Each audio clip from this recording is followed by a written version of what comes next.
Hi, this is probably really weird compared to the rest of my content, as I usually post shitposts, but given by the majority of my audience voting for this video, I decided to make it anyways. Also, yeah, I'm British innit, bruv! If you haven't watched the video I made about if I want Skylanders back, answer is I don't, then click on the link in the description to watch that. It isn't necessary, but this is basically a sequel to that video. Well, it's time to ask the question in the title. Do you want Skylanders back? Well, of course you do. You clicked on this Skylanders video, likely already watched my Skylanders channel, and are most likely already a Skylanders fan in the Skylanders community. Unless if you're brand new to my channel, or this is your reintroduction or introduction to Skylanders. So yeah, that'd be funny. Hello, if that's you. Hello. But oh no, this wasn't talking about people in the Skylanders community, you silly fool. This video was talking about people who've either played the games when they were younger or fell out the series, or haven't even played them at all. Well, let's go through the different factors for a Skylanders comeback and see. Holy fuck, I'm coming! Well, firstly, let's go through who's going to make the comeback by looking through all the developers who've previously worked on the series. Toys for Bob has gone indie, Vicarious Visions has been dissolved into Blizzard Albany, so they're dead. Vicarious Visions, why? Car bad. Beanox is mostly working as a Call of Duty support studio. N-Space is dead, and it is very unlikely that XPEC or any other studio besides the ones that have worked on the series beforehand would work on the comeback. So yeah, Toys for Bob is most likely going to make it. Okay, now that we know that Toys for Bob's most likely going to develop the comeback, let's look at the last game that Toys for Bob has made. Let's look at the last Skylanders game Toys for Bob has made. I'm not insulting Toys for Bob here, as the big reasons why those games turned out the way they were was because of Activision putting their grubby meat hooks on the IPs to make as much moolah as possible. They made some phenomenal games and remasters such as Crash 4, Spyro Reignited Trilogy, Skylanders Giants, and Skylanders Spyro's Adventure, and who can forget the best game of all time, Madagascar 2! They also seem really passionate about the Skylanders IP and constantly wish that they could bring it back. So I assume that once the time comes, Skylanders may be in good hands, especially if they work on a remaster or a remake rather than a brand new game. Oh yeah, about the actual comeback itself. This one's hitting me right in the childhood! Will the game be a port, a remaster, a remake, or a brand new game?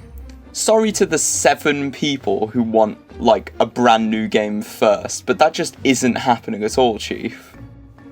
You can't just have a franchise that has been dead for nearly 8 years, 3 if you want to count Ring of Heroes shutting down, come back with a brand new game, because there is just too much risk for the game itself. Especially as Toys for Bob would make it more like and we all know what happened the last time they tried to do that. As much as there is a massive risk for the game itself being not really that good, it could also financially bomb due to no hype being built up, because like if they just dump a Skylanders game out of nowhere, no one's gonna want to buy it because there's no Skylanders fans. Well, what about ports? It would cost a ridiculously low amount to produce and wouldn't risk much in the actual game itself, as it would be the exact same. Plus, they'd probably be able to port every single game to modern platforms if they want, making the games more accessible than ever. But it would be really fucking boring if that's all they did. It would be a safe option, and I'd personally enjoy all the games being ported to Switch and PC with absolutely no changes at all, but it probably wouldn't sell that well compared to something advertised as a proper comeback, such as a remaster, a remake, or even a new game, even though I don't like the idea of an immediately new game. Okay, before I get into the remasters and remakes section, I need to explain what I mean by a remaster and a remake. What I mean by a remaster is when the original game is used as a base for the remaster. This may or may not include graphical changes, bug fixes, and new content. Examples include the Halo Master Chief's Collection, Kirby Return to Dreamlands Deluxe, and the Sonic Generations portion of the upcoming Sonic X Shadow Generations. What I mean by a remake is when a new release is built from the ground up or built from a game that isn't the original game it's a remake of. These usually do not include new content, as most of the development time and budget is spent on recreating the original game. Examples include the Crash N-Sane trilogy, Spyro Reignited trilogy, and the Super Mario RPG remake.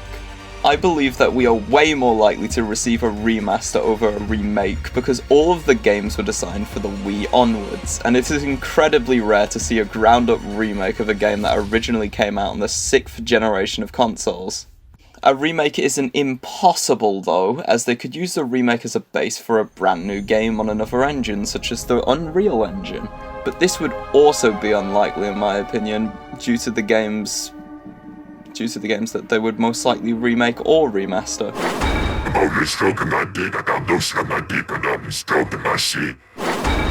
Well, which games are going to come back? Well, if any of the 6 main games get remastered or remade, it is very likely they're going to sell ports or re-releases of the remaining games they didn't remaster or remake, so everyone wins! Yay! Except you, the 3DS games. It's just going to be SSA and Giants, no doubt about it. They're the most similar games of the entire series, as Giants evolved on what SSA did, and both have similar controls and art styles. Also, they're the only Skylanders games out of the main 6 console games which are not currently playable on current-gen hardware, as neither released for the Xbox One, PS4, or PC. Well, besides SSA PC, but that's like the 3rd best version of the game, so who the hell cares? Well, I do, because I own it, but I don't play it because it's the XPEC version. Oh my god! Wow! Well, what is it gonna look like? Well, I'd say there's 4 paths that the team could take with the art style of the game. Number 1! They keep the graphics exactly the same as the Wii U versions of SSA and Giants, with certain tweaks for parity with SSA Wii and fixing some lighting bugs. However, this would make graphics fanatics pissed that it still just looks like a HD Wii game. Number 2! They take the same art direction that they did with Spyro Reignited, Crash 4, and Crash Team Rumble.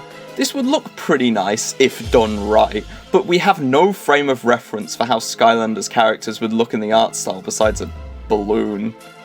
Look at this balloon. Eruptor balloon. Oh yeah, this isn't Crash 4. Number 3! They use the original high-quality source assets they most likely had for Skylanders and NPC prototype figures they printed. These look remarkably similar to their in-game models, yet due to how 3D models usually look when printed, these are most likely higher poly models than the in-game models. If they were to add high-quality textures, lighting, and environments with the same art style as the original game, everyone's happy. There's even more evidence to support this, as the design mentality behind the Crash N-Sane trilogy by Vicarious Visions and the Spyro Reignited trilogy by Toys for Bob is that they remade them to how they remembered the games to look as a kid.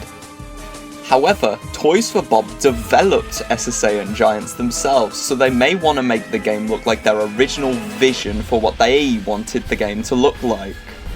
Number 4! They changed the art style to another Skylanders art style, such as the SWAT Force art style. Or make the game look more like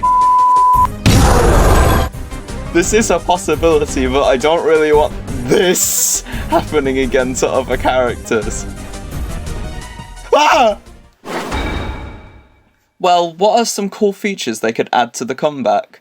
If they make a remaster instead of a remake, they could easily backport the SWAT Force and Trap Team casts to SSA and Giants, as well as building the movesets of the Superchargers and Senseis from scratch, but with the same animations and potentially models as their original versions. They may also add quality of life additions, like being able to upgrade at any time or having difficulty settings in SSA. Well, now it's time for the inevitable discussion about what they're gonna do about what these games are most well known for. It's the biggest piece of dog shit that I have ever heard. Will they or won't they remove Toys to Life? Toys to Life is an incredibly major part of the Skylanders game. Whether you love it or hate it is your own opinion, and in my opinion is one of the biggest reasons why I love the series so much. Collecting Skylanders and using the figures is a good quarter of the Skylanders experience in my opinion. Some may even say it's half or more of the experience. However, there are pros and cons to both keeping the games exactly as they were and removing the toys completely for a digital collection. The pros of making it another fully Toys to Life game is that we already know what the execution of it would be, and we wouldn't have to worry about clunky, slow menus. We would still be able to use and collect our old collections, which would be really rewarding for veterans of the series. It would also keep a part of what made the series so special and bring back more people who used to play the games when they were a kid than if they completely removed Toys to Life. However, the cons are that it may be financially worse to print a whole line of figures again for the remaster. It may also disencourage newcomers from getting into the series too, as they might not want to spend money on figures to play the game. The other approach, as I've mentioned, is a digital collection, which would be inviting to newcomers if it is executed well. It would also be more convenient and cheaper to play as all of the Skylander and use all the other items. It would especially be useful for those rarer figures such as the Platinum Sheep. The cons, however, is that it was the whole selling point of the original game. So people who grew up with the series may be uninterested or angry that they made Skylanders without the toys? What? Also, based on its execution, it could be clunky like Imaginator's Switch, or use microtransactions exclusively to get every Skylander, which would really suck. So, in my opinion, the best case scenario for everyone would be to do both Toys to Life and a digital collection, as it appeals to both newcomers and old fans. Oh, but you can't do both. You can't do both.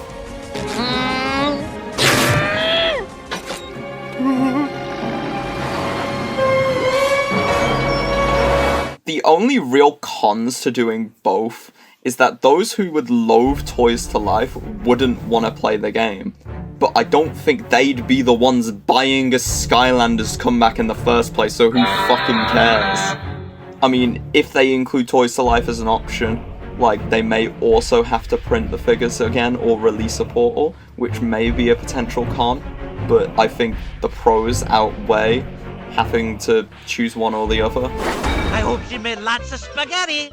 Okay, so taking all of the factors of how they could plan out a comeback, do you still think that the general public actually wants Skylanders back or not, despite everything that could go wrong? Well, I gave my viewers a poll to fill out and give out to non-Skylanders fans. Well, let's check the results of that poll. Wow, 309 responses is not really that representative of an entire community, let alone the general public, but I'll try to make this work. Well, this certainly isn't representative of the public at all. But from the respondents of the poll, 93.9% of them had owned and played Skylanders when they were younger. 1.6% of them played them through some other means when they were younger, and 4.5% hadn't played them at all. As this is mostly talking about a remaster, The target demographic would most likely be those people who had played the games when they were younger, so this question isn't really that important in the long run. You have to remember that the game sold millions of copies when they first came out, so they would definitely focus on this group as they'd still get their money's worth.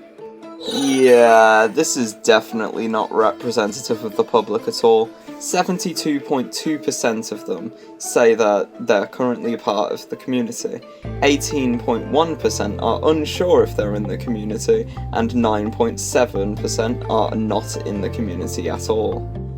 As most Skylanders fans in the current community would be very likely to buy a comeback no matter what, I will show results for everyone, then the results for those who are unsure about being in the community, plus those not in the community at all, and then the results for those not in the community at all. For all 309 respondents, with no extra details given, 85.4% said that they would buy a Skylanders comeback. 12.9% said that they would maybe buy it, and 1.6% said they would not buy it at all. For only the respondents who filled out maybe and no for if they are part of the community, 74.4% said they would buy it, 22.1% said they would maybe buy it, and 3.5% said they wouldn't buy it at all.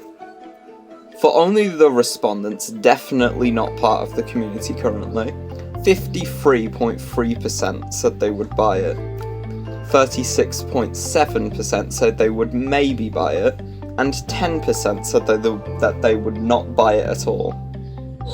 For all 309 respondents, with the condition that toys was still the only way to play the game, 81.2% said they would buy a Skylanders comeback, 15.2% said they would maybe buy it, and 3.6% said they would not buy it. For only the respondents who filled out maybe and no for if they are part of the community, 68.6% said they would buy it, 24.4% said they would maybe buy it, and 6.9% said they would not buy it. For only the respondents definitely not part of the community currently, 50% said they would buy it, 33.3% said they would not buy it, and 16.7% said they would not buy it. For all 309 respondents, with the condition the toys were removed from the game completely, 49.8% said they would buy a Skylanders comeback, 41.7% said they would maybe buy it, and 8.4% said they would not buy it. For only the respondents who filled out maybe and no for if they are part of the community, 46.5% said they would buy it, 41.8% said they would maybe buy it, and 11.6% said they would not buy it. For only the respondents definitely not part of the community currently, 46.7% said they would buy it, 26.7% said they would maybe buy it, and 26.7% said they would not buy it. For all 309 respondents, with the condition the toys and the digital collection were both options, 82.8% said they would buy a Skylanders comeback, 13.6% said they would maybe buy it, and 3.6% said they would not buy it. For only the respondents who filled out maybe and no for if they are part of the community, 75.6% said they would buy it, 18.6% said they would maybe buy it, and 5.8% said they would not buy it. For only the respondents definitely not part of the community currently, 66.7% said they would buy it, 23.3% said they would not buy it, and 10% said they wouldn't buy it. I would say that if a worst case scenario Skylanders Remaster was ugly, game mechanics would change for the worst, or if they removed Toys to Life, many people would be turned off from buying it and Skylanders may die again for a second time. As shown by the results of if they removed Toys to Life, the majority vote was maybe, even for the Skylanders fans included, which I would expect to buy a remaster regardless.